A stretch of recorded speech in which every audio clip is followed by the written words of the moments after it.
I really think it's helpful to have the perspective of somebody on the team that is not a part of the actual planning session, but does have the goals and the progress communicated to them so that you can understand the value of it for your team. But what we found over the last year was we weren't sharing enough with the entire team. And so we made a commitment this year to have quarterly touch bases immediately after our quarterly planning meeting to update the entire team in the town hall type forum and share with them. We have that one employee or more than one, and they're really good, and we treat them well, and we take care of them, and we thank them all the time. And then one day they walk in and give their notice. And it's because in a lot of cases, they couldn't see their future, right?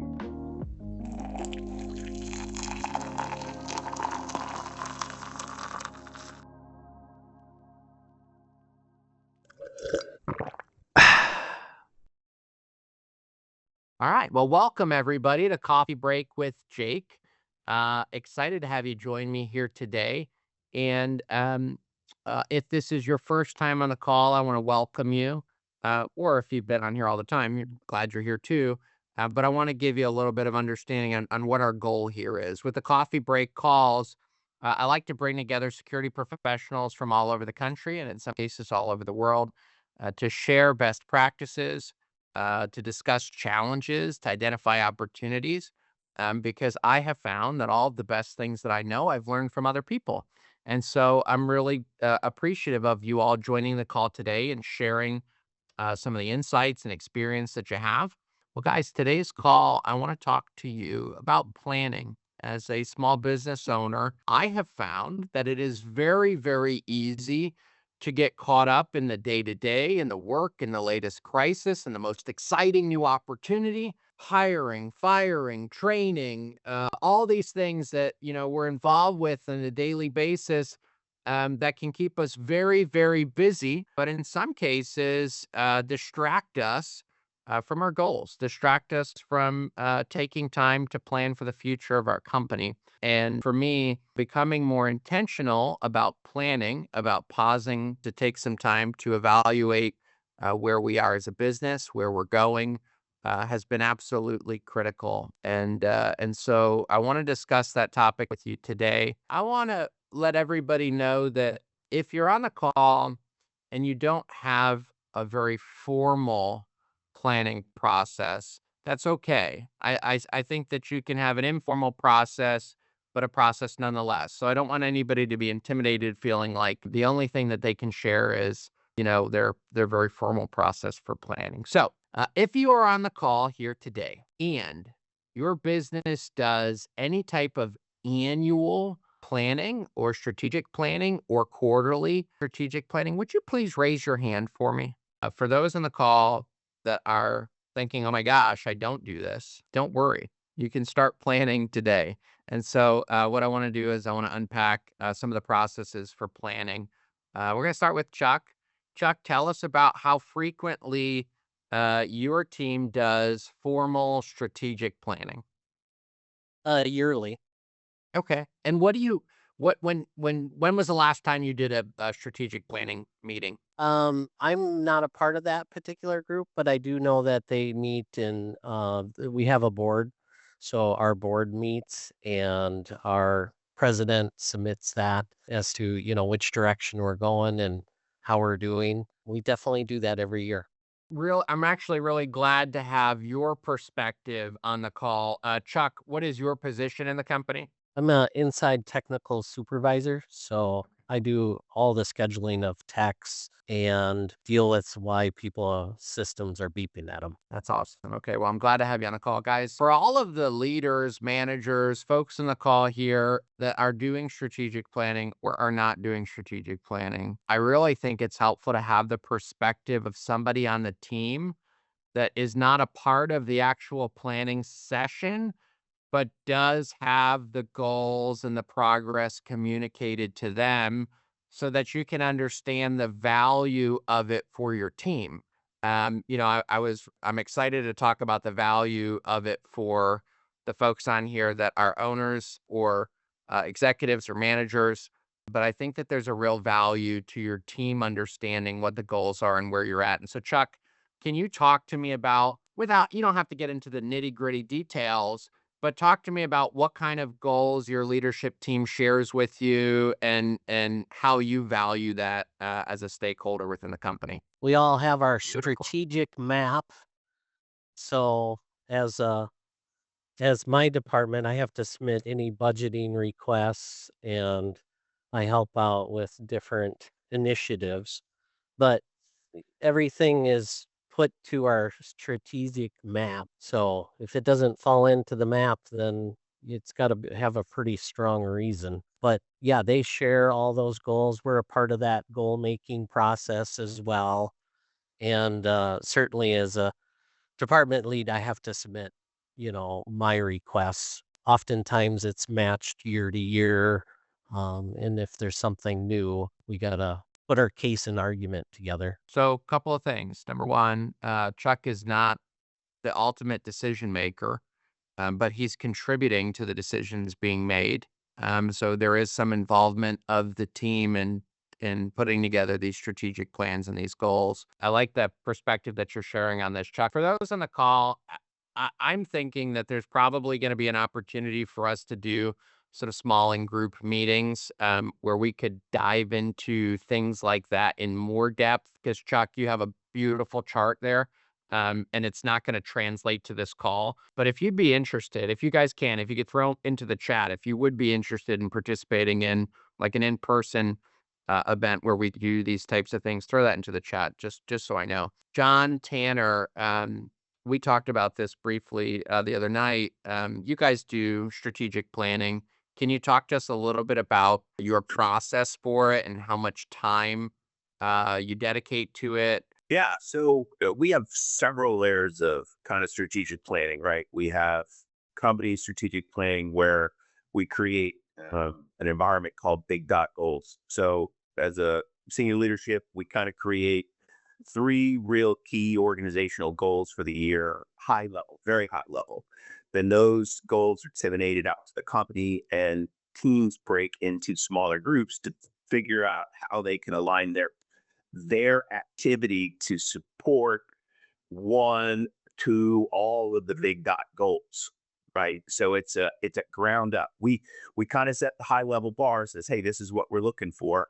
And then the teams all the way down to, technicians, schedulers, doesn't matter, central station operators, they then map out how they're going to contribute to the big dot goals, right? So that's one of the things we do. The owners of the company have both a board meeting, but they also have an advisory meeting.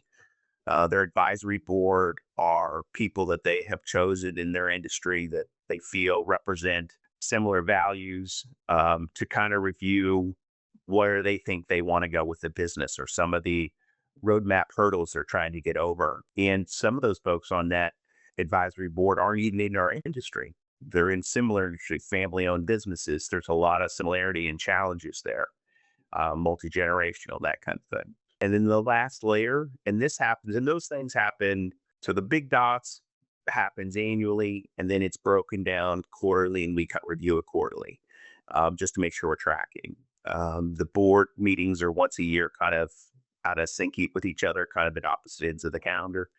And the last piece, which is really more about leadership development, is succession planning. That's a big part of what we do as a business or a fairly large company. And so developing the next leader is really important, and understanding what kind of mentoring needs to go on long term. Where we see ourselves, how do we grow our role, what's our backfill, those kind of things. So it's a lot of time. I would say maybe 5 or 10% of my time annually is dedicated to planning. Specifically, as it relates to those big goals. What did you refer to them as? Big dot. Big dot. Okay. So those big dots, are those, could you give us an example of what a big dot might be? So it's got to be a top line that affects the business. So could be, customer centric big dot. We do NPS, Net Promoter Score rankings. So big dot could be a threshold that we want to climb over, or maybe we want to lower company attrition down by 0.5%, or maybe we want to it, improve gross profit by 2%, right? Something, right? Or bottom line contribution by 1%.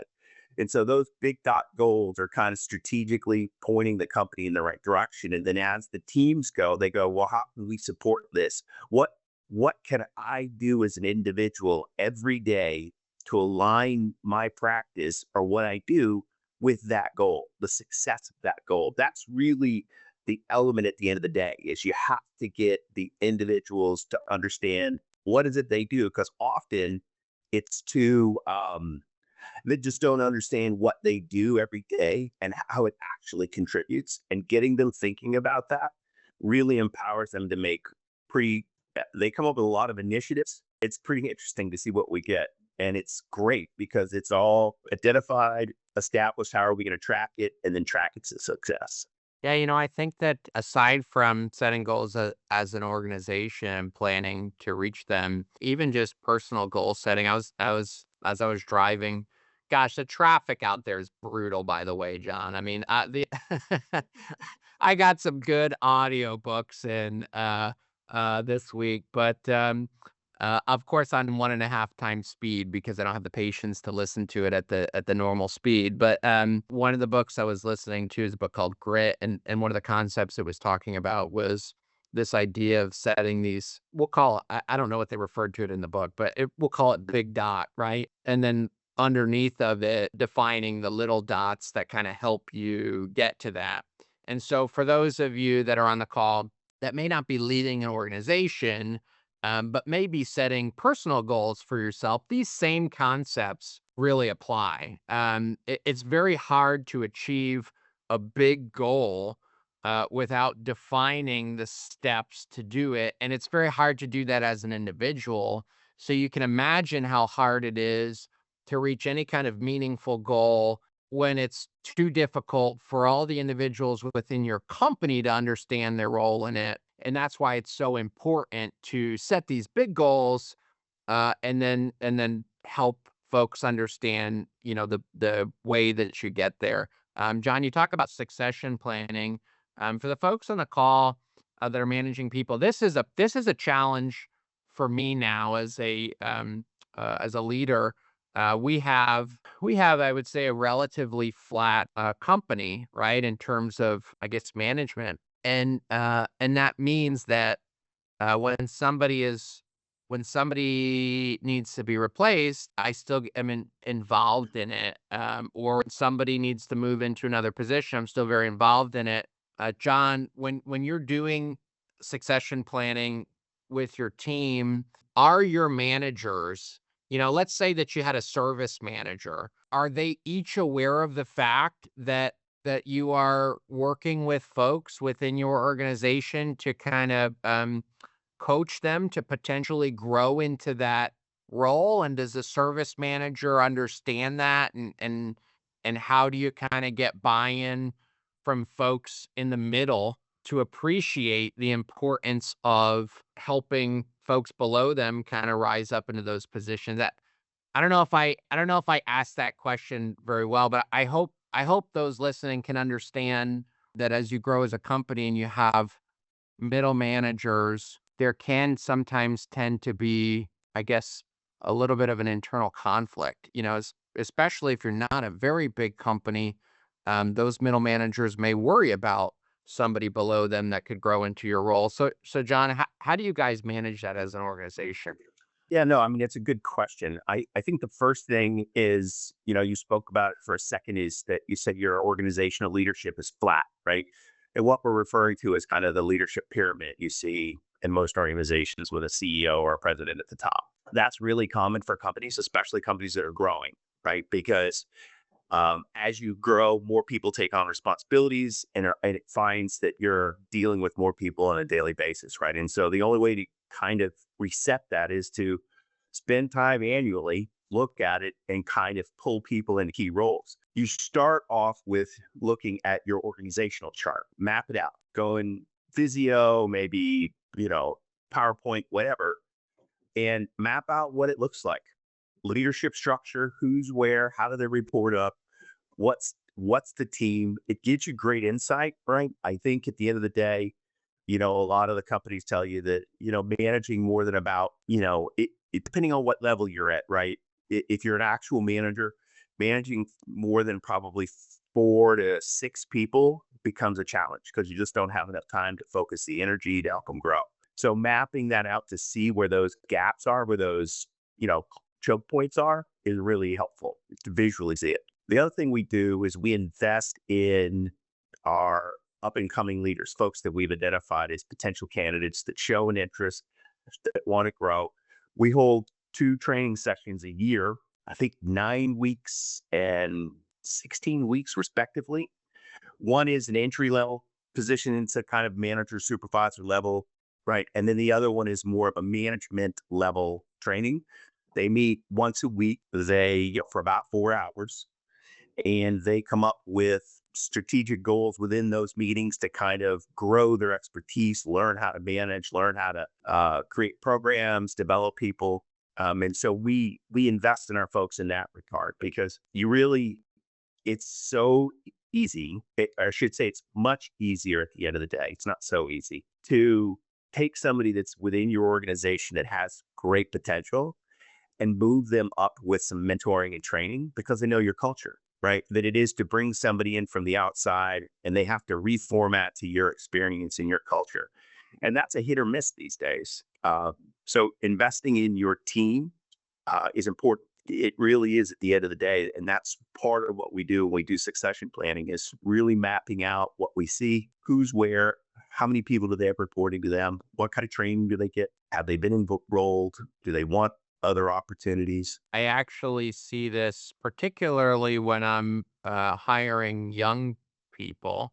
They want to see the potential, like they really want to see the potential for, hey, here's where I start, but where do I go? Right. Like, and where can I go? And aside from the importance of coaching and mentoring and bringing those folks up within your organization for all the benefits of the organization. I think that engaging them in that development also helps. It seems like it would help with retention. Do you see that, John, that people, they want to feel like, hey, there is upward mobility within the organization? Oh, absolutely. I would think the thing that stings the most is, and most of us as leaders have probably experienced this, we have that one employee or more than one, and they're really good, and we treat them well, and we take care of them, and we thank them all the time. And then one day they walk in and give their notice. And it's because in a lot of cases, they couldn't see their future, right? And that stings. You have that person that was engaged, you really, they were, and then they left. So having the conversation about upward mobility, allowing folks within your organization to move different roles, it's all good. I mean, you got to put some boundaries around it. They can't be out of warnings. They got to be in their current position for at least a certain period of time and things like that. But giving that kind of layered opportunity to the employees is huge potential to grow with it. Again, for the folks on the call that are thinking about, hey, do I need to do planning to reach my goals? The answer is yes.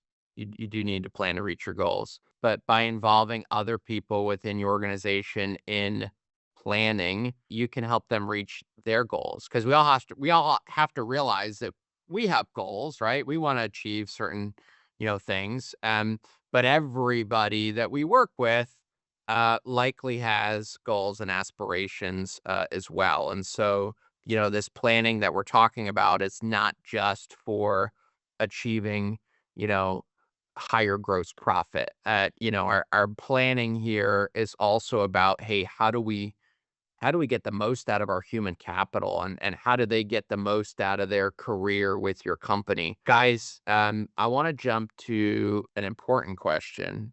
This one I think is going to really help us understand the folks on the call. Does anybody on the call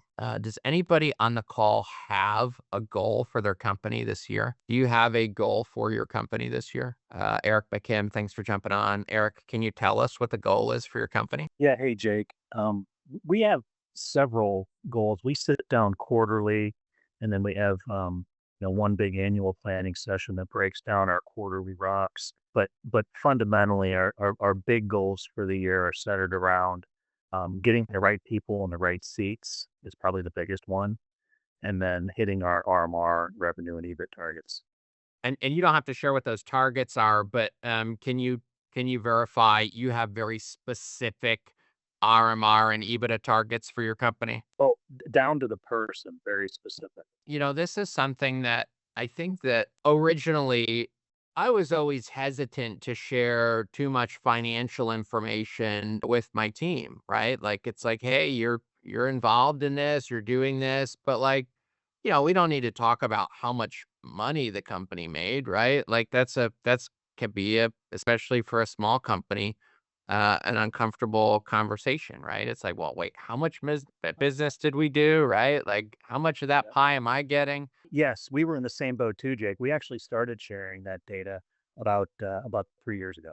Yeah, I think it's one of those things where I think we have to get realistic as business owners that, we talk about with John earlier, we talked about, hiring employees and helping them see their future and wanting to avoid the scenario where somebody walks in one day and gives their notice because they didn't see their future for the company. What I found is that by sharing some of these metrics, I could show my team how things are going. And I think it's important for your team to understand, hey, this is where we're at. This is how things are going. As we make decisions, I'm making them within this context.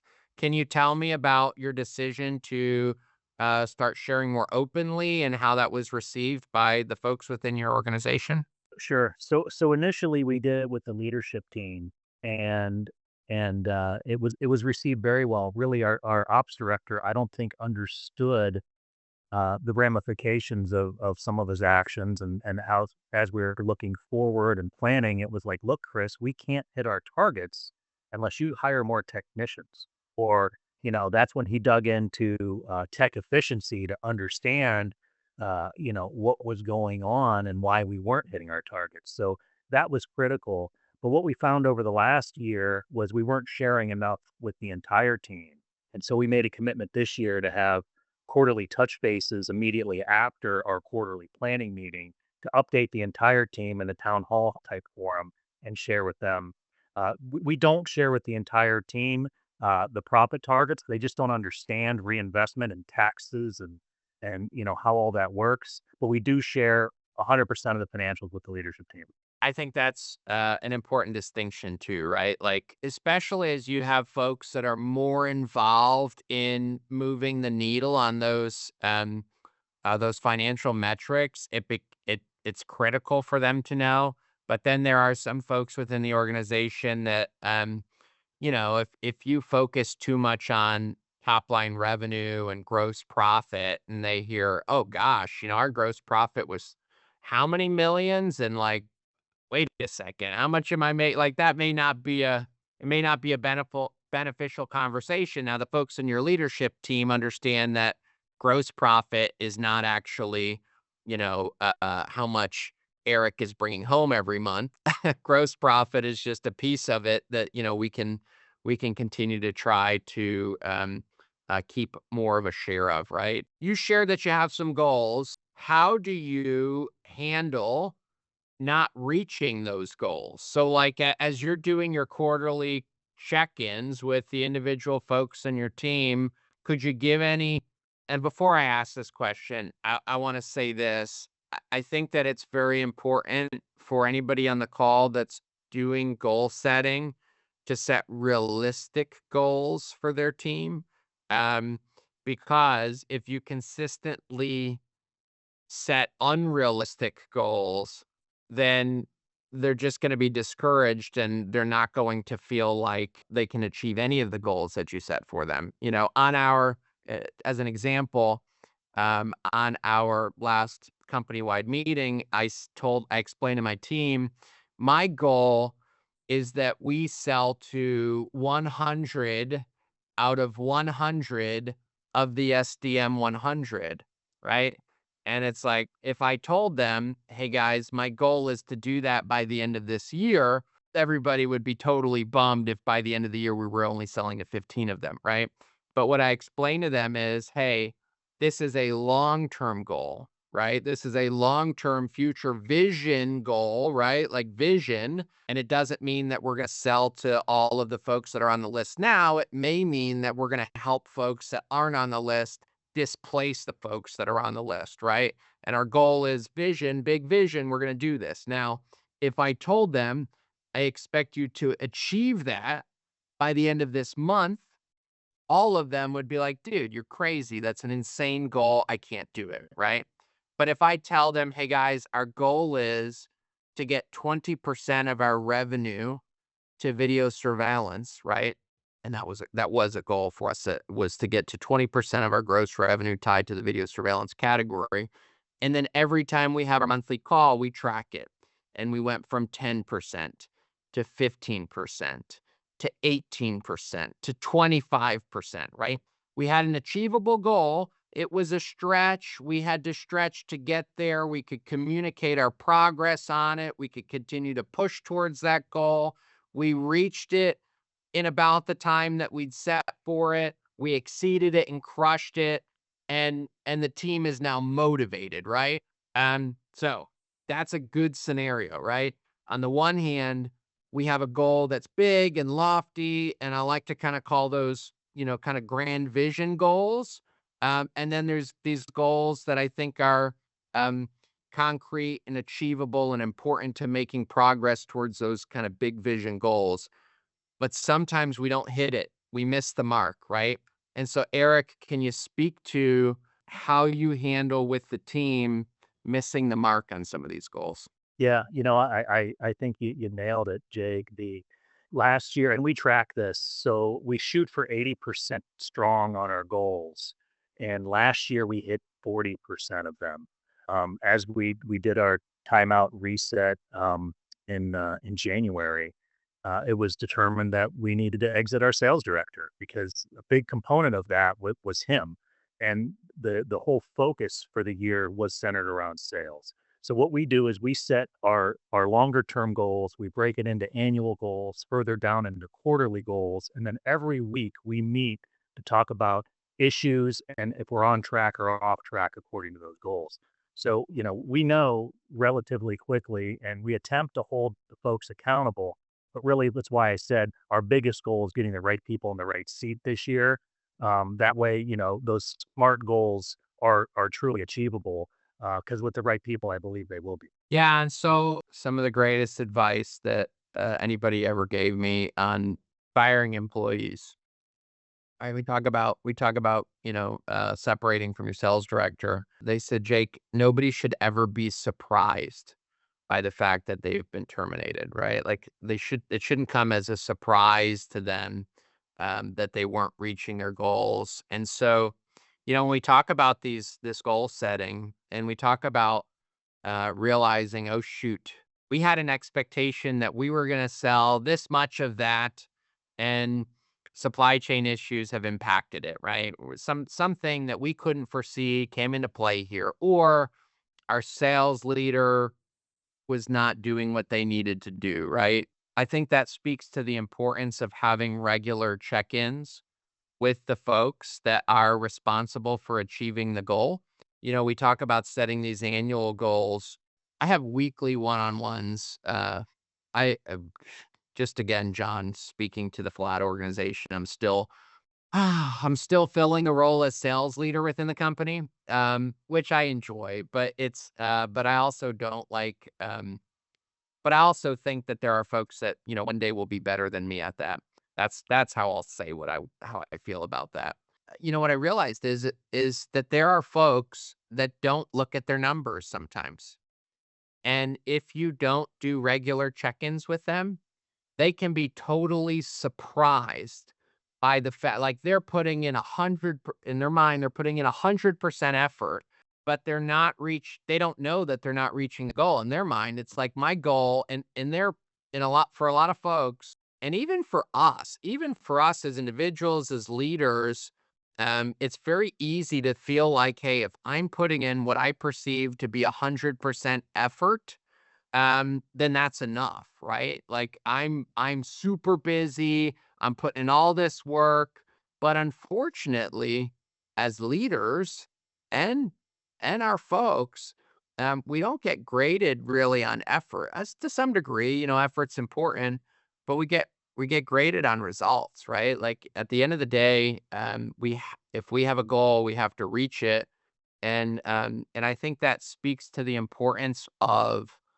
communicating with the folks on our team that contribute towards our goals very regularly so that they can understand how close or how far we are from reaching those goals so we can coach them. Maybe they're 100% effort, but they're putting all their effort in the wrong direction, right?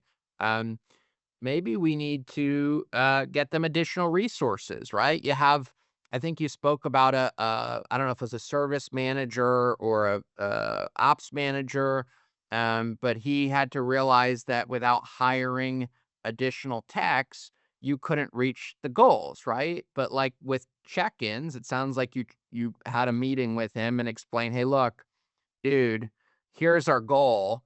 We don't have enough techs to achieve it. So rather than focusing all your time and effort on like spreading our existing folks thin and working them overtime, like I want you to know I'm willing to hire another tech. Would you be willing to speak to how frequently you check in with these leaders within the company on how close or how far they are towards their goal? Absolutely. So we have a scorecard that every week we update. Now, of course, some data just isn't available weekly. Sure. And it's better data monthly. But we meet every week and we go over the scorecard, and that's where we identify red flags. It's actually the scorecard is either red or green. And then the red areas, what we'll do is we'll say, hey, is there an issue here that we need to talk about? We'll drop it down and we'll talk about it. And during these weekly meetings is absolutely where we decided to take a step back and re-challenged our org chart that we had created. This was the last April, May timeframe that we went through this exercise and decided that we were going to give Chris a higher powered installation and service manager who we did hire. And that was fundamentally critical for the success that we had the latter half of the year. You know, I I think that there's probably some folks in the call here who have an idea of what they want for their company, and they haven't sat down and defined it, or they haven't communicated it to their team. Is there anybody on the call? Can I Has add something real quick, Jake? Sure. For everybody, I highly recommend, especially to the owners, a lot of them are probably the visionaries, and you may or may not have an integrator. I highly recommend, reaching out to somebody, tapping somebody externally or internally that can help you sit down and really help you plot out the vision that you have for your organization. Because largely, me, I'm not an implementer, I'm not an integrator, and I know that. And getting that person on board to help with the org structure and help force me and hold me accountable to allowing Chris to hire in that expensive guy is just critical. I think that's you touch on two things. Number one, there are some folks on the call whose strength is not in structured goal setting, in defining KPIs and measuring and managing those things. That's just at some point as a leader, you either have to get good at those things and force yourself to do it, because that's a um look, there are people there is a point in your entrepreneurial journey where you have to just do things that you're not good at, right? It's better it's better when you get to the point that you can hire folks to do the things that you're not good at. But you're definitely going to still find that there are things that you have to force yourself to still do that may be outside of your comfort zone. To Eric's point, you can bring in people. If you're at the point where you realize, hey, you need some structure to this, you need some guidance. I always tell people, this is the first company I've ever built, right? This is my first time doing it. I haven't built a distribution company in a past life. I am not coming to this having had experience working for multiple other distributors. This is my very first time. And I can tell you it is a life hack. It is a business hack to bring in folks that have experience or skill sets to help you through it.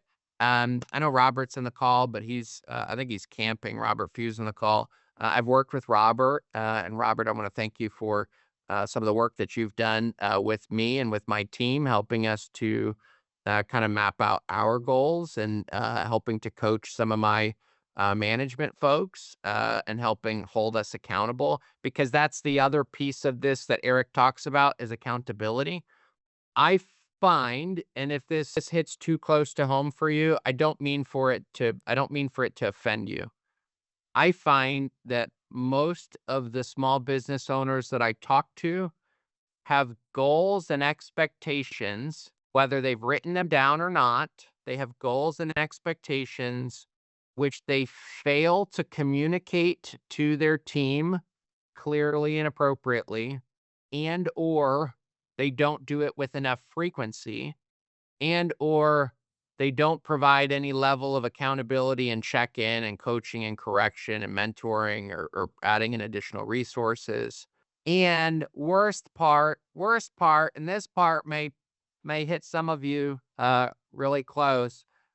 You have these goals and expectations, and people don't meet them, and you get frustrated with it and you don't tell them, and down the road one day they're so far off and you're so far from your goal that you just blow up and you fire that person because gosh, they didn't help you get where you wanted to go. They missed the target completely, and in your mind they should have known. They should have known what the goal was.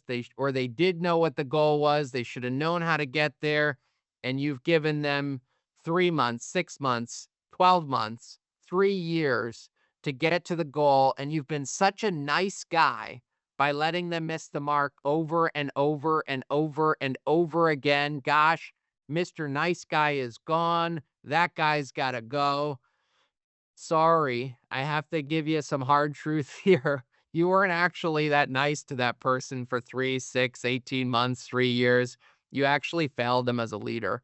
You have to hold people accountable. You have to help them get to the goals. You may have to change the goal. Like you may set a goal and it may be that, you know what, that goal is not really a very realistic or achievable goal. We have to reset, we have to adjust, we have to reevaluate, but you have to hold people accountable on a regular basis, because if you a lack of accountability followed by you blowing up and firing somebody is not you being a nice guy. It's actually you being a terrible leader. And so I want to get that out there. I'm sorry if anybody's like, oh man, that resonates with me. I am that guy. But here's the other part of it. As a leader, you actually need people to hold you accountable, right? Because unless you are the most incredible, self-motivated, self-disciplined, perfect executive, you probably need to check in with somebody else to hold you accountable to your goals. Some of that may be your team, like your internal team. And if you clearly define your goals, just by virtue of you having to kind of come in and evaluate with the team how close you are to reaching them, or how far you are away, that provides some level of accountability. I have found that in order to be completely candid, in order to share just how much you've missed the mark, to share your frustrations with yourself or your employees in a constructive way that doesn't do damage to your organization, having a third party is a game changer. I'm going to give you all a life hack here. All of these things about unspoken, unmet expectations, poor communication, blowing up when people don't meet your expectations, that's super relevant and important as it relates to our employees and our team. It's also really important in your personal relationships with people. So like if you realize, hey, maybe, this is not coffee break with Jake to coach you through relationships. But I can tell you that the same principles of goal setting with your significant other, even with friends and family members, I think that the most damaging thing in any relationship, personal or professional, are unspoken, unmet expectations. You can't expect somebody to read your mind. It is the same thing in your personal life as it is in your professional life, and we owe it to the people that we're in relationship with to communicate those goals and those expectations, to check in regularly to see where we're at with them. Because in the absence of that, we destroy personal and professional relationships. All right. If we have anybody on the call that is willing to share an example of a goal that you set that as a company you failed to achieve, would you raise your hand for me? All right, Chuck. I love you, brother. I appreciate your willingness to share this. I hope that if anybody else is encouraged by your sharing, that maybe they'll raise their hand and join in on this as well. Chuck, tell us about the goal where you guys missed the mark. 2 years in a row, we were trying to get down to 6 weeks in service and 8 weeks in jobs. We're 6 weeks in service? Are you telling me service is scheduled out 6 weeks? at one point these past 2 years we're back down to 3 weeks, 3 weeks for service. Now that's not every single person's at that, but that ends up Sure. being an average. The 8 weeks would be, actually arriving on site. So we didn't want to throw a bunch of labor at it and then find out all this COVID money, pop, and then you got all this labor and you can't get enough work for them. So right now we're back down to our goals, but we got to fill the pipeline. This is a really good one, actually. I think that there's a level of uncertainty that we all have to manage when we're making decisions. This is a good thank you for sharing this one, Chuck. I think that oftentimes, when we're goal setting or just even evaluating where we're at, we know what the answer is. We know what the answer is you need to hire more techs, Chuck, or get your techs service techs more efficient. We know that, but there is a level of uncertainty of, hey, like, is this long term? Is this a short term problem that we're solving for with a long term solution? What do you think, aside from uncertainty about whether or not you'd have enough work for them, was there anything else that drove the decision not to hire more techs? It's extremely hard to find techs in the Midwest area that are that skilled. When there was a bonus going on, I went through our licensure, because it's public record, went through all of our PLTs, power limited technicians that are licensed, and said, "Hey, are you looking for a job?" And they were either well positioned, you know, so recruiting talent and bringing them in at a kind of mid-entry point rather than at the height of their career was kind of not an easy deal. There are some things that you can't control, right? Like, there is some level of, hey, if we need to hire more techs and those techs don't exist, or they're already employed, we can't control it. I will say that how long has your service, backlog been, something that you've been tracking? Well, we were probably a solid 4 years.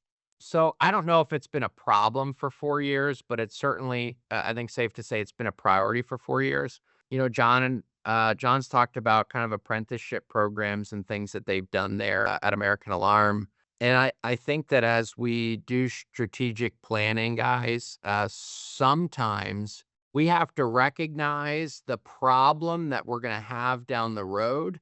The problem that we have today is the problem that we had yesterday is likely to be the problem that we have tomorrow, and worst case scenario, maybe even more of a problem, tomorrow, a year from now, 2 years from now, 4 years from now. And so how do we start taking steps to address it, right? John, can you I know you've spoken to this a little bit, but Can you explain why you guys have had, I mean, I know the answer to this because we just talked about it, but why did you guys put together an apprenticeship program? Was it a shortage of technicians or what? No, we've got techs.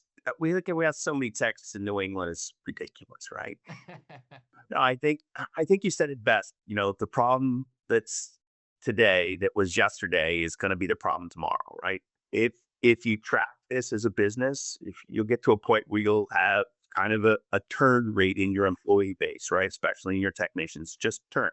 Could be somebody ages out and retires, could just be normal turn, could be a technician that's on some kind of disciplinary action or isn't quite following the policies. Add into that growth and shortage of technicians, and you find out really quickly there's just no quick way to get them. And so we made the commitment years ago for an apprentice program. We have a ratio, and it's an apprentice for about every four technicians.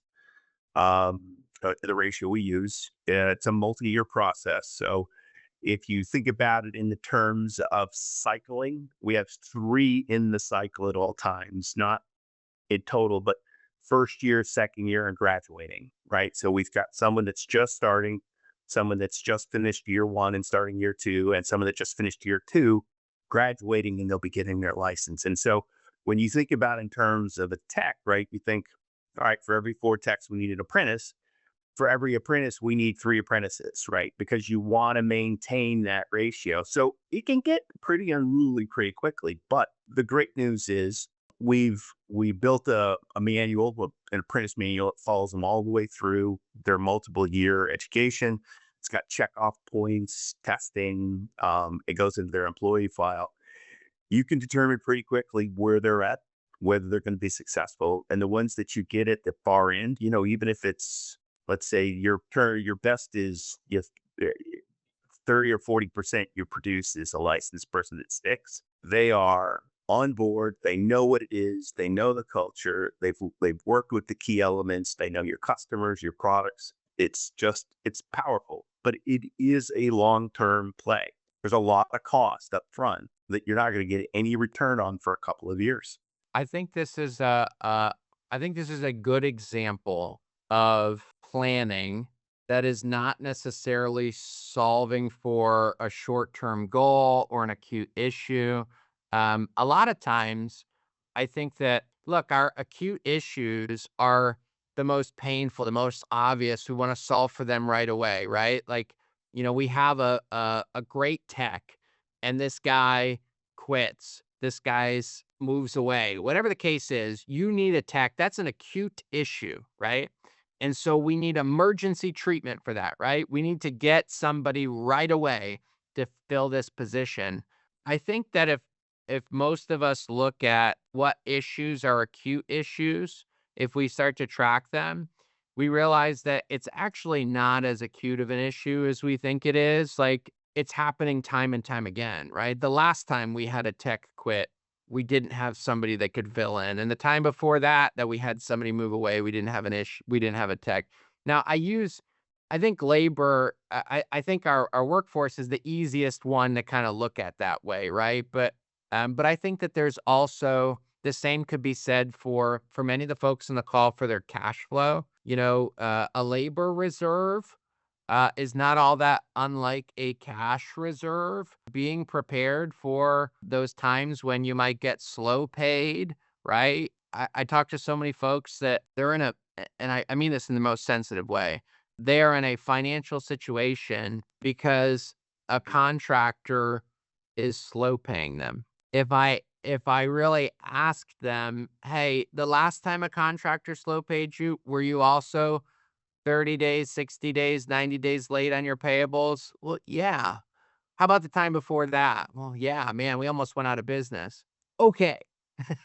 So this is an acute issue right now, but this is an issue that is a very real issue that if we were planning ahead for, we wouldn't actually be suffering to this point. We wouldn't actually be on credit hold with vendors. We wouldn't actually be having these issues. Or in the case of a technique leaving, we wouldn't have our 3-week schedule go out to 6, 8 weeks, whatever the case might be, because this is the only guy that knows how to work with those types of systems. We would be planned. We would have done cross training, right? We would have known, hey, we only have one guy that works on that type of system. Let's cross train the other guys so they're not awesome at it, but they can, help in a pinch. All of that long-term planning that is not helping you achieve like a real clear, concrete goal, especially not something just, hey, I want to make this much money this year so I could buy a boat. That's a worthwhile goal. I hope you guys get it. I hope you get a nice boat. I'd love to go fishing with you on it anytime. But sometimes some of these goals are less exciting and more about solving for issues that come up time and time again. So if there's anybody on the call that is looking for some help with planning, I'd be happy to make introductions to some folks that can help you. Robert does a great job with it. Feel free to message me after the call. If you're not doing planning, if you're experiencing pain on a regular basis, if you're experiencing emergencies, if you find yourself kind of running around trying to solve for problems over and over again, start tracking them, because I would bet that there's probably some planning that you could do in advance that would help you have this less often. I can't eliminate emergencies for you. I can't totally eliminate fire drills. They happen. They're gonna happen. But gosh, it makes it a whole lot easier when you've planned ahead. Guys, I want to thank you for joining Coffee Break with Jake. We have this call every Friday at 11 a.m. If you would like to bring up a topic and discuss it with the group, feel free to send it in by email to me. For those of you that do business with us today, I want to thank you. We appreciate the opportunity to serve your business and to print your logo on the products that you know and love.